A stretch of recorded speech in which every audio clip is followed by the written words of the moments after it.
guys, it's Charlie and welcome back to my channel and also the My Magical Home series, which is a series that I started all about magical housekeeping and creating a really great space and imbuing your home with magic and kind of keeping that magical vibe going all throughout your space. I started this series like a few weeks ago, and this is the second installment to the series.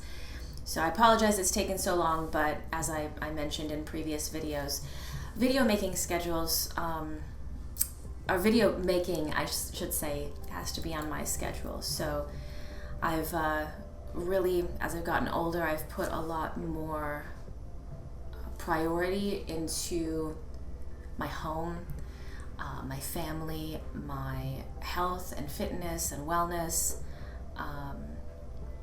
my own magical practice and spiritual practice, honoring my ancestors, things like that. So all of those things, and my social life, believe it or not, I do have a social life, a small social life outside of online. And all of those things take priority to making videos. This just isn't one of those things that is at the forefront of my mind anymore. So it's been really nice because it gets back to being creative versus kind of feeling like I'm obligated to make videos, and that's been incredible. So thank you for your patience. This is the second installment for the My Magical Home series. The first one we talked about listening to your home and the kind of what beautiful things can come from just asking your home what it wants and then listening to it and honoring it. All right, here I am. So today's topic is going to be all about rituals, opening and closing rituals in your home. This is something that I have been doing now in my own home for maybe 2 years, consciously, like intentionally. And I think that it's something that a lot of people probably do to a certain extent already, but they're just not aware that that's what they're doing. And so kind of bringing an intentionality to it is something that is, I think, beneficial and can really ramp up the kind of magic of the space that you're in. So that is the opening and closing ritual of a home. So what I mean by that is deliberately waking your home up and deliberately putting your home to sleep.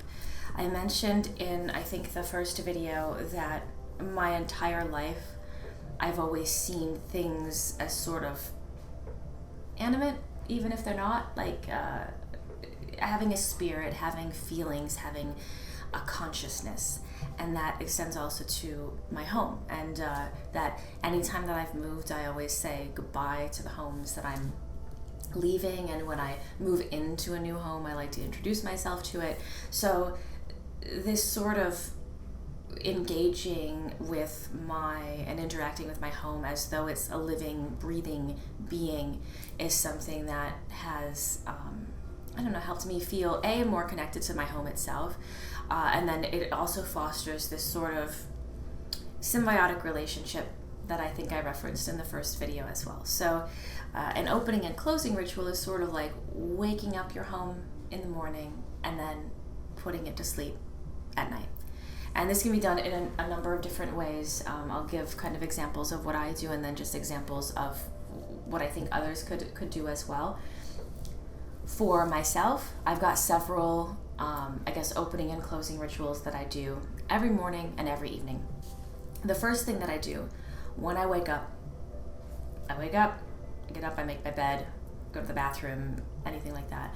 I walk through my home, and I always do it clockwise. That is not intentional, but now that I'm thinking of it, just sort of like a subconscious thing. And so it's interesting because when I'm waking up my home goes in a big circle.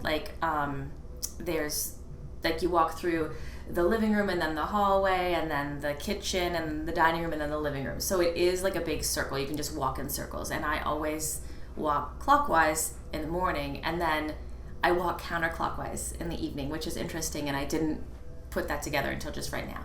So I walk through my home and I open up all of the curtains and the blinds. We've got curtains in the kitchen and then the dining room and the living room, and then in two of the windows in the dining and living rooms, we have faux wooden blinds. And I open those all up and I say good morning to all of my plants. So as I'm opening, like as I'm near the windows where the plants are, I say good morning, friends. I have seedlings upstairs that are in like a little grow thing that I start from seed, and then I later transfer them to my lettuce grow farm stand. And I turn those on every morning because it's like a UV light or some sort of grow light. I turn them on and I say good morning, friends. So there's this very conscious, intentional waking up of the home. The home, then there's light in the home. I'm saying good morning to the plants in the home. I open up my birds because at night I cover my birds. I open up my birds and I say good morning. So it's just waking up the house to the point that there are times where if I don't have time, or if I'm doing something else and I want all of the drapes and everything open, I tell Nozomi, can you go wake up the house? And that's what she does. She knows that means go around to the windows and like open everything. Plants don't get watered every single day. So I do make sure to interact with them, at least speaking twice a day, good morning and good night, to all of my plants, which we'll talk about flora and fauna in another video in the future. But that's one thing that I do in the morning. And then conversely, at night, I do the same thing, but counterclockwise through my house, and I close everything. So I draw the curtains and the drapes, and I pull down the shades, and I close my birds, and I say goodnight, and all of that. I turn off, we have oil warmers that, I don't like burning things that create smoke in my home. I'll talk about that another time as well. My hair's gonna fall down, let me fix it real quick. All right, I think it's gonna stay for a little bit. So I have oil warmers, so I turn all those on in the morning, and then I turn them off in the evening as I'm walking back through my house. So that's like the first thing. That's the very first thing. Aside from making my bed, that is the first thing that I do. And also sitting zazen, but that's another thing I'll get to. Actually, I probably should have started with that. So that's one thing, is opening the house, waking the house up, and then putting the house to sleep. The next thing that I do is sitting zazen. So one of the religions that I follow is Zen. Zazen is basically sitting in a still meditation, and it's really hard to do. I'm no stranger to meditating. Sitting zazen properly is an extremely difficult discipline. I have a difficult time going longer than like a few minutes at a time. So those like Zen masters who are able to sit zazen for hours at a time, like appropriately positioned, breathing, and calm, and exactly how they should be, it blows my mind. But anyway, right behind me on the floor is, I call this room, this is a multi-purpose room. It's my office, it's my Zendo, which is like the room where you practice your meditation, and it's also my workspace for work. So I've got my personal computer here, my work computer there. I have an altar behind me with books of shadows, and then I also have an altar below this table where I sit zazen. And that is something that I try to do in the mornings. After I've made my bed, I just quietly come in here. It is most magical in the fall and winter because everything is still dark, and I only turn on either a salt lamp or an oil warmer, which has a very dim glow, and the quietness and the stillness and the darkness of the room during those quiet, reflective months is super magical. It's still magical in the summer, but it's bright right away. Like, I wake up after the sun rises in the summer, even though I like to wake up sometimes before it rises, just in general, so that I have that quiet, dark time. But yeah, so I sit zazen, and that's just a way to connect more with myself and my spirit and where I want the day to go, but it's still something that is a ritual that I'm doing in my space. So having kind of that ritual where perhaps in those moments you are offering gratitude to your home as well, or maybe you're meditating kind of like with your home as well. I don't do that, the meditating with my home. I should try it maybe sometime, but that's something that just kind of came to me, so I thought I would share. Probably the biggest thing that I do is it's actually part of my ancestral religions, so I'm not going to go too in depth just because it's cultural appropriation and I don't need to be encouraging that. But there is a specific practice in one of my ancestral religions that involves offerings and a very specific morning prayer and a very specific evening prayer in Japanese. And so in the mornings I do that, and in the evenings I do the evening prayer. And it's a prayer, and also anytime that I reference prayer, whether with regard to either or any of my ancestral religions, there are 3 of them that I practice, it involves sacred quietness and meditation as well. So prayer and meditation kind of go hand in hand in all of the religions that I practice as it relates to my ancestors. But yes, very specifically there is, and the intention is to welcome these ancestral spirits to the day, to the home.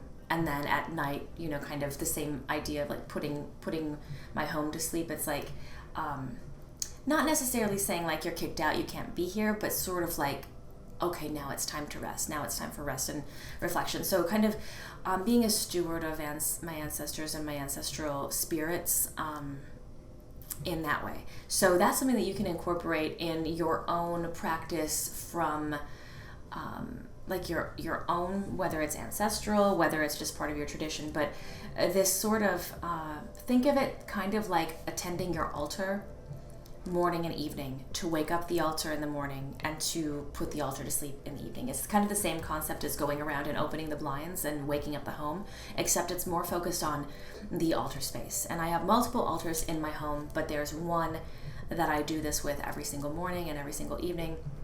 And that is like the highest altar that I have. And there's 2. There's like the most high altar, and then there's also my ancestral altar. So, and I would at some point love to have a butsudan, which is a Buddhist ancestral altar shrine, but they are pretty pricey and I don't have one yet. So at some point in the future, I'll hopefully have a butsudan and I'll be able to participate in prayer, meaningful, conscious, intentional prayer and meditation morning and evening as well. But that's an amazing one. That is a way to start your day so beautifully.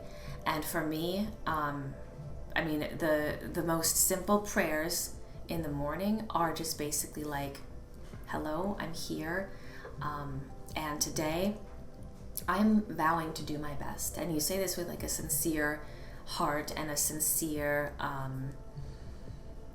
just like a clear mind and a sincere heart, and say like, today I vow to do my best, and just kind of setting that intention. I think that's people do that as a ritual a lot, is like setting intentions, and I think that's great. But one of the most powerful intentions I think that you can set every morning is just simply a vow to do your best. And whether that's a vow to the deities that you work with, or a vow to yourself, or a vow to your ancestors, somehow like speaking that into being, a vow to do one's best is it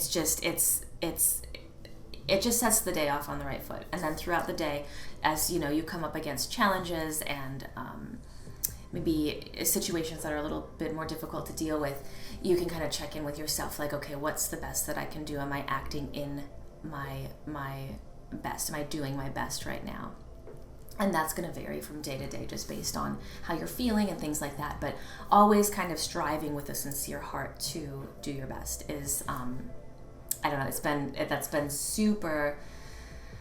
I noticed when I started incorporating that particular practice, my life got way smoother. So I invite you to do that as well.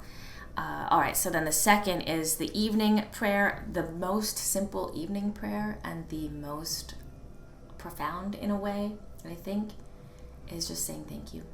Thank you for the day. Thank you for the experiences that I've had today. Thank you for the lessons that I've had today.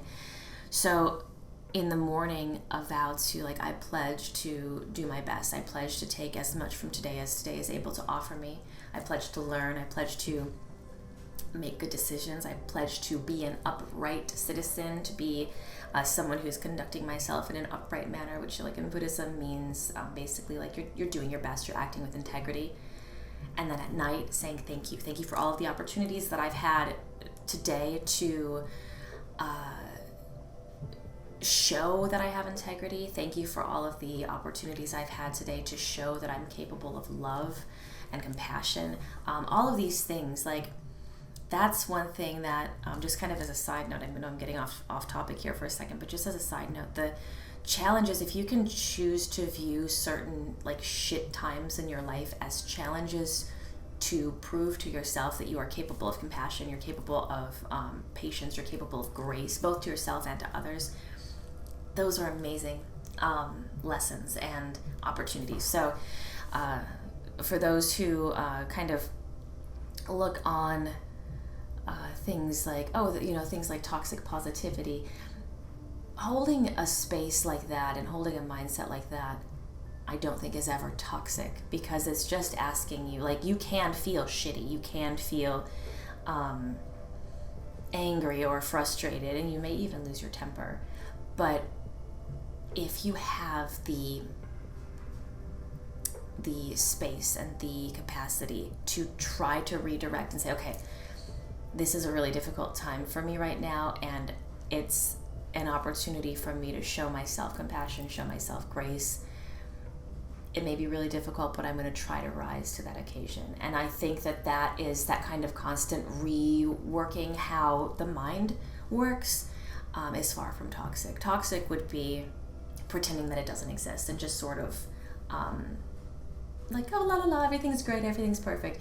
Whereas true optimism is feeling those uncomfortable feelings and feelings of discomfort and challenging yourself to still try to respond in a productive way, in a way that is not hurtful or harmful to other people or to yourself. And that's really, really hard to do. And it's a very, I think, noble discipline and noble practice. So anyway, just wanted to kind of side note on that. Morning prayer, evening prayer, meditation, things like that. That's another really great way to kind of opening and closing rituals for the home. Another thing that's really great to do, and this was actually taught to me by a past mentor. You may remember, if you've been following me for a while, I used to work with Flora Sage. And one thing that she taught me was something called release and recall. And it's basically just releasing all of the energy that doesn't belong to you and recalling all of your own energy that's been lost. So if you think about yourself kind of like this is energy being, and you're constantly like, you're brushing up against other people as you're walking past them, as you go to the store, you reach, you grab the soap and you look at it and you put it back, and other people have touched that. And as you're doing this, you're constantly like picking up energies from other people, and you're leaving your own energies around. The same thing with the home, the constant influx of people coming into your home if you have visitors, or the mail people coming and leaving things, in your mailbox, or delivery people, people walking past your home, walking past their property, dogs shitting on your lawn, like stuff like that. People are constantly leaving their own energy behind, and then also picking up others' energy as they're going through their day. And sometimes the energy that we pick up is from someone who is having a really difficult day. So one thing that my mentor had me do years ago was several times checking in with myself, this release and recall. So it's a meditation where you just are visualizing I always visualize it as puzzle pieces. I'm releasing any puzzle pieces that don't belong to me, any energy that's not mine. I just send them out to the universe, let them go where they will, back to their original owner. And then I'm recalling all the puzzle pieces that I've lost along the way that are kind of out and about. And you can do the same thing for your home. That extends, like, you can do that with yourself, but then you can also do the same for your home. Like, I recall all of the positive, nurturing, healthy, good, open, clear energy that my home has. I recall anything that may have been carried away by any delivery people, any neighbors that have walked past when they're walking their dogs. I call it back to my home. And then anything that was left here that shouldn't have been, including any evil eye stuff, somebody driving past and looking at your house, or like thinking something ill of anyone as they're passing, send that back out to the universe to be neutralized. Those are things that you can do. And just like a morning check-in, and an evening check-in. Just a quick meditation, calling all your own energy back, releasing what it doesn't belong to you, but then also doing the same for your home. Can kind of help your home stay in an elevated space. And there's going to be more tips on like cleanliness and things like that in future videos. So I'll give some of my tips on how I continue to do that as well. And then finally, that actually is a good segue into morning cleaning and evening cleaning. Another thing that I do every morning after I've woken up, after I've sat zazen, after I've woken up the house and I've sat at my altars and meditated and prayed. I typically work out next, is the next thing that I do, take my dogs for a walk, but then I come home and I do chores. And so that's I try not to have dishes in the sink the night before, but sometimes it happens because we do dishes and then we have a little like evening snack or something. But I'll do dishes, I wipe down the counters, I vacuum the floors. We have a rainbow vacuum cleaner / air purifier that I run every morning. I actually have to run that now. I haven't done that yet because I was talking to my dad. So I put little drops of some smell good in that freshens up the home, and it's amazing.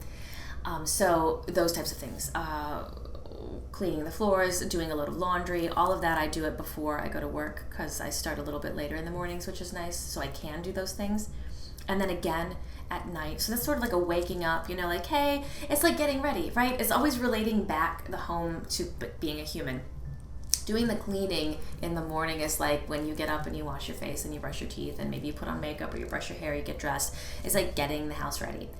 And then similarly at night, I go and I do a little bit more tidying up. I clean up all of the dogs' dishes from dinner. I wash them. I put them back out for the morning so I don't have to do that in the morning.